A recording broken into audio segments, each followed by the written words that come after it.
Good morning दोस्तों।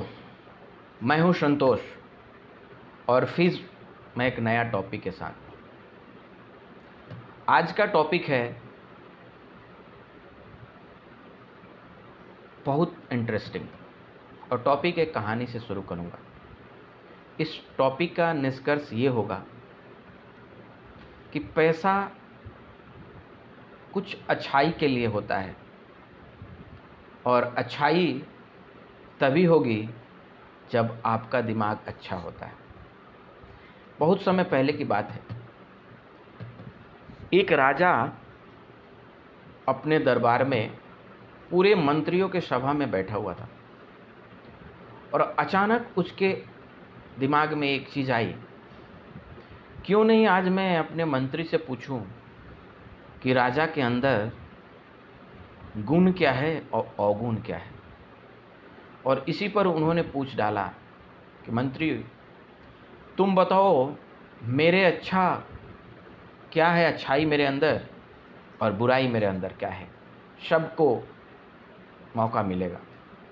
हर मंत्री उठ कर और अपना विचार बताने लगा।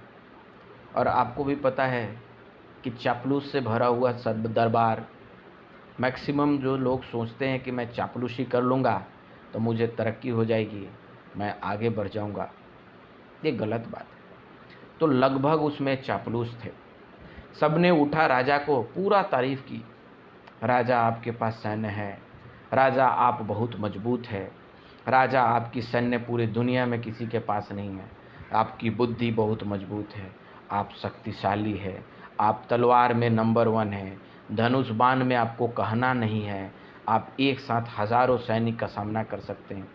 इस तरह की गुणगान सारे सैनिक कर रहे जा रहे थे।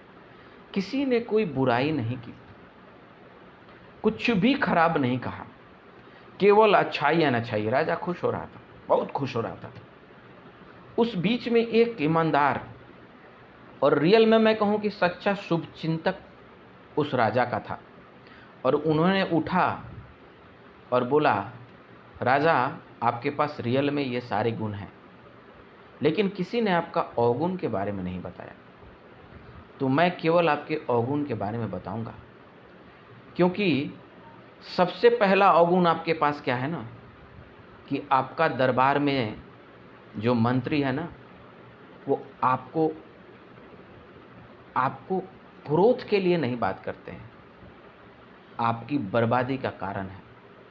दूसरा, आपके पास कोई भी ऐसा गुण नहीं है कि आप इवन एक सिपाही से भी अच्छे से लड़ सकते हैं। आपका दिनचर्या में कोई फिजिकल एक्टिविटी नहीं है, आप अयासी ज़्यादा करते हैं, मदिरा का सेवन आपकी बहुत अति हो चुकी है, आप दरबार में भी नहीं घूमते हैं कि आपकी क्या हो रही है स्थिति। और मैं तो ये भी कहना चाहता हूँ कि आपने अपना प्रजा का कंट्रोल खो चुके हैं। इतना बात करवा सुनकर राजा को गुस्सा आ गया, राजा को बर्दाश्त नहीं हुआ और तुरंत उन्होंने सैनिक को बुलाकर उस मंत्री को जेल में डाल दिया। वो सैनिक हंसते हुए चला गया, क्योंकि उसको कोई दुख नहीं थी और होना भी नहीं चाहिए, क्योंकि आपने मंत्री बनकर वहाँ बैठे हैं तो राजा के लिए सलाह अच्छा देना आपका कर्तव्य है और आपको अपनी कर्तव्य का पालन करना चाहिए। अगर कर्तव्य में कमी हो गई कोई दिक्कत नहीं, आपकी जेल में जाएंगे, हो सके कि वही आपके लिए अच्छा हो। और भगवान बहुत अच्छे करते हैं। कहा जाता है ना कि अपना काम करो और बाकी जो संभव नहीं दिखे भगवान पर छोड़ दो, वो आपको ज़रूर इंसाफ देंगे। मैं भी विश्वास करता हूँ। कुछ ही दिन बाद एक पुराना बहुत बड़े राजा, उसका दुश्मन इस राज्य पर आक्रमण कर दिया और राजा के पास किसी भी तरह का प्रिपरेशन नहीं था। राजा तो उसके प्राउड और मंत्री के सफासी से और अपना काम करना, शिकार करना, खेलना, स्किल डेवलप करना सब छोड़ रखा था। बोला था कि हम ही सब अच्छे हैं तो क्या ज़रूरत है। और आप सोच सकते हैं कि राजा का उसमें हार हुई और राजा का लास्ट दिन की जो लड़ाई थी, एक दिन बच गई थी, क्योंकि उसकी सैनिक बहुत मारे गए थे। सैन्य जितनी भी ठिकाने था बर्बाद हो चुका था। जितने भी गोला बारूद थे ख़त्म हो चुके थे। अब एक दिन लड़ने के लिए उसके पास सैनिक और जो भी सरो सामान चाहिए था। उसे दिमाग में आया कि मेरा एक बहुत बुरा बोला था, मैं उस मंत्री को बुलाता हूँ, हो सके कुछ करे, या हो सके उसे मैं और कुछ नहीं होगा तो उसे लड़ने के भेज दूंगा। उसके बुलाने के बाद उससे बोला कि मैंने तो तुम्हें तुम्हारा बुराई का सज़ा दिया, लेकिन आज मुझे एहसास हुआ कि मेरे पास जो भी तुमने बताया वो रियल में मेरे पास कमी है, और मैं उस कमी का भुगत रहा हूँ। हो सके कल मेरा दरबार मैं गुलाम हो जाऊँ, लेकिन इसके पहले मैं तुमसे क्षमा मांगने के लिए आ गया हूँ, और अगर तुम्हें लगता है तो मेरे साथ चलो।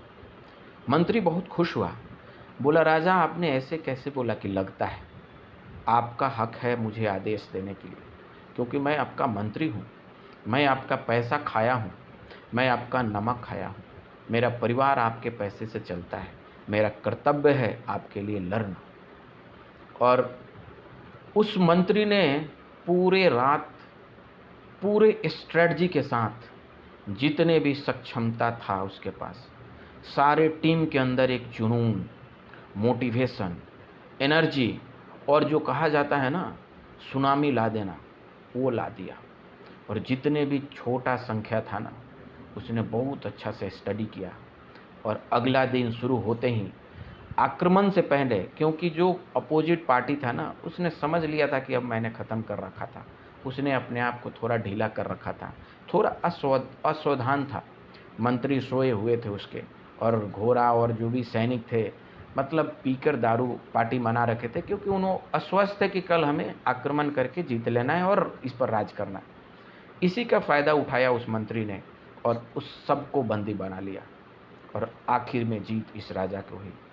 राजा के जीतने के बाद जितने भी बचे हुए मंत्री थे ना, उस राजा ने सबको निकाल दिया, और इसी को राजा मंत्री का लीडर बनाया और बोला कि तुम्हारे जैसा ही क्वालिटी मंत्री हमारे दरबार में रहना चाहिए, तुम हायर करो, और आज से इस शासन का तुम्हारे हाथ में बागडोर है, मैं केवल राजा रहूँगा और अगला राजा तुम होगे।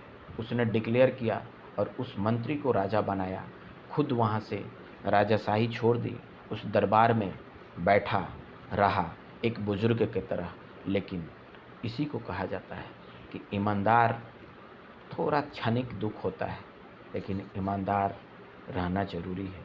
अगर आपके आगे पीछे कोई आपका बुराई कर रहा है ना, तो आप उस पर ज़्यादा ध्यान दें, बशर्ते कि कोई आपकी तारीफ़ कर रहा है, क्योंकि बुराई अगर कर रहा है ना तो उस पर ज़रूर एनालाइज़ करें। तारीफ़ का अगर इग्नोर भी कर दे रहे हैं ना, तो बुराई को गहराई में सोचें कि उसने बुराई किया क्यों किया। अगर रियल में ये कमी है तो इम्प्रूव करें, कमी नहीं है तो प्रूफ करें, ये होती है। और हमेशा ज़िंदगी में एक ये राजा के साथ हुआ है, सेम आप अप्लाई करिएगा कि हमारे ज़िंदगी में भी ऐसा मंत्री के फॉर्म में जो दोस्त, रिश्तेदार, एम्प्लॉई, टीम मेंबर और भी बहुत कुछ फैमिली मेंबर होते हैं, आप उसमें पहचानिए अच्छा बुराई को और उसी का सलाह माने जो आपके लिए शुभ चीज़। धन्यवाद दोस्तों।